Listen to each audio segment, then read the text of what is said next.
welcome to my channel, and for today's video I am doing another horror watch. So if you don't know what a horror watch is on my channel, it's basically where I review more than one film.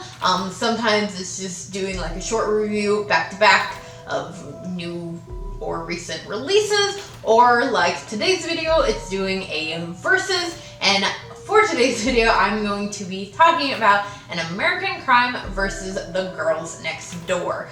Both of these films are actually based on the true story of a girl who was tortured and inevitably dies.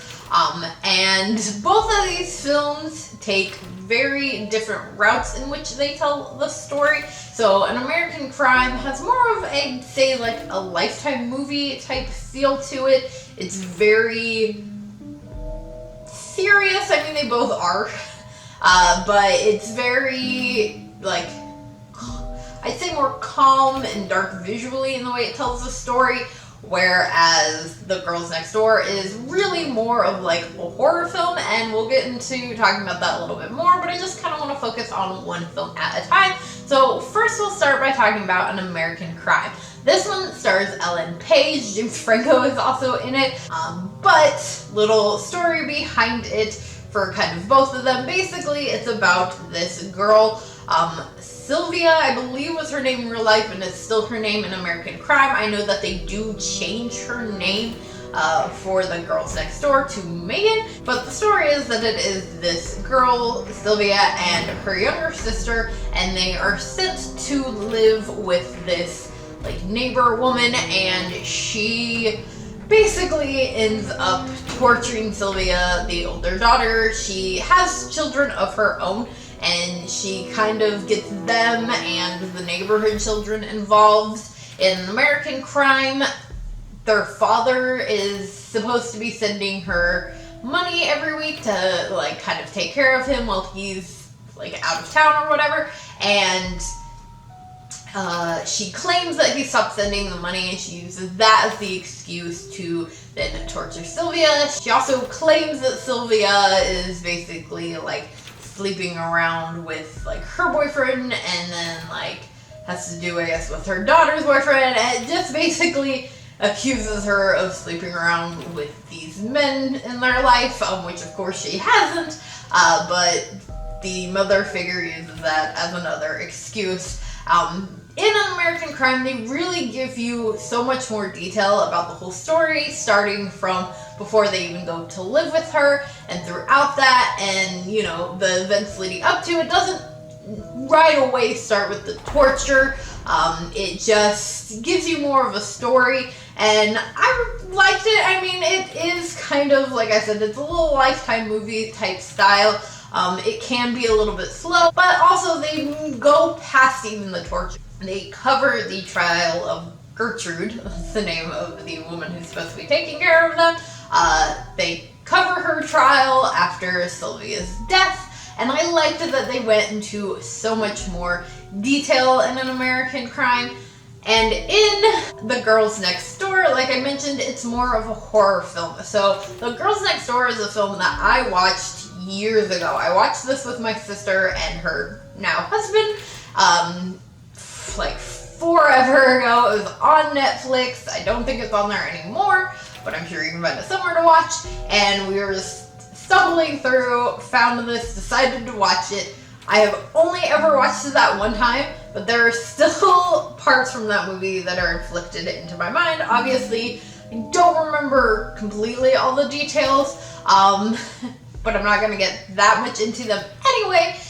But that one really was just done like a horror film. It really is kind of torture porn-esque. They really just mainly focus on the torture that this poor girl goes through. Like I said, they changed her name to Megan for the sense of this movie. I think that An American Crime was meant to be more of like a documentary style, I guess, telling of the story, whereas The Girls Next Door was really just a horror film, which I know I've said several times now, because it really truly is. And if you're into that, that is totally great, but just a forewarning, it gets dark. I mean, you really are just watching the brutal torture, sexual torture of this poor, innocent girl who really did nothing, and then you inevitably see her die. And that's really just kind of where that movie ends. It just ends with you watch all this torture and she's dead, and it doesn't take as much of, I'd say, a respectful route as I think An American Crime did. It's just really about showing the torture and being really, really dark. And again, if that's what you're into, that is perfectly fine. I am not going to judge you. You guys know that when it comes to slasher films, I love like the gore stuff. It looked Terrifier. So I'm not going to judge. It just, for me, it was definitely something that was so hard to watch, especially when you know that it's based on a true story. And I do think An American Crime takes a more respectful route. So all in all, as far as which one do I prefer, I have to say An American Crime. Like I said, even though it is a little bit more slow paced, so if you're looking for something that is just like a horrific horror film, get no judgment, you'll probably like The Girls Next Door more. But if you're looking for, you know, a more documentary style, you want to know more about the actual crime, I think An American Crime is definitely a better route to take. And I personally preferred that one. But if you have seen either of these films or both of them, let me know what you thought about them in the comments below. If you've seen both of them, let me know which one that you prefer. And if there are other films or documentaries about this that you think that I should check out, definitely let me know, because I love watching stuff about true crime and would love to kind of know more about the story. So if you did enjoy this, please do give a big old thumbs up and make sure that you hit that subscribe button for more horror-related content. And before I go, a quick shout out to my Patreon. Thank you guys so much for helping to contribute to the channel. If you want to know the perks to being a Patreon, links are in the description below, as always, along with all of my social media. And don't forget, I actually have a special going on my Patreon right now, where if you sign up during the month of September, you will get a Halloween card sent to you in October. Again, thank you so much for watching, and I'll see you guys later with another video. Bye.